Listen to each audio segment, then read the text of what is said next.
ହେଇଟି ମାଧିଆ ପଣ୍ଡିତେ। ବହୁ ଦିନ ତଳର କଥା।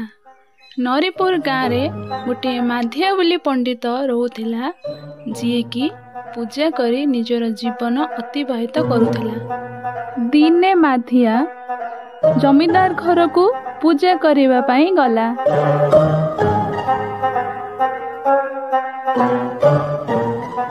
ପୂଜା ସରିବା ପରେ ଜମିଦାର ମାଧିଆକୁ ଗୋଟେ ବଡ଼ ଛେଳି ପ୍ରଦାନ କଲେ। ମୁଁ ତମ ପୂଜାରେ ବହୁତ ଖୁସି ଅଛି, ସେଥିପାଇଁ ଏଇ ଛେଳିକୁ ମୁଁ ଦଉଛି, ଆପଣ ଶ୍ରଦ୍ଧାରେ ଗ୍ରହଣ କରନ୍ତୁ। ଯାହା ହଉ ମତେ ଆଜି ଗୋଟେ ଛେଳି ମିଳିଗଲା, ଆଜି ମତେ ବହୁତ ଖୁସି ଲାଗୁଛି। ସେଇ ଜଙ୍ଗଲରେ 3 ଜଣ ଠକ ରହୁଥିଲେ। 3 ଠକ ବହୁତ ଚାଲାକ ଏବଂ ବଦମାସ ଥିଲେ।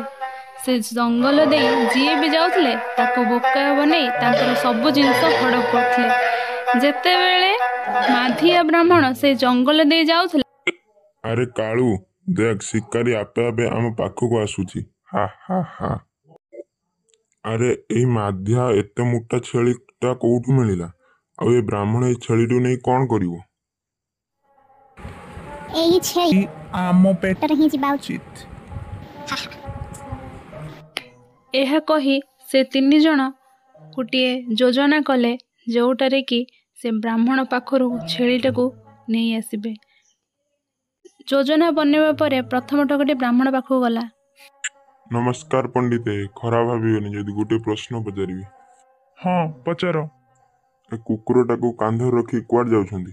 ଦ୍ୱିତୀୟ ଏବଂ ତୃତୀୟ ଠକ ମଧ୍ୟ ସେମ୍ ଗୋଟିଏ ପ୍ରଶ୍ନ ସେ ବ୍ରାହ୍ମଣକୁ ପଚାରିଲେ, ଯାହାଫଳରେ ବ୍ରାହ୍ମଣ ଜଣକ ବହୁତ ଚିନ୍ତିତ ହୋଇପଡ଼ିଲେ ଏବଂ ସେ ଛେଳିଟିକୁ ସେଇ ଆଗରେ କଚାଡ଼ି ଦେଇ ପଳେଇ ଗଲେ ଏବଂ ଭାବିଲେ ସେ ଜମିଦାର ମୋତେ ଆଜି ଠକେଇ ଦେଇଛି।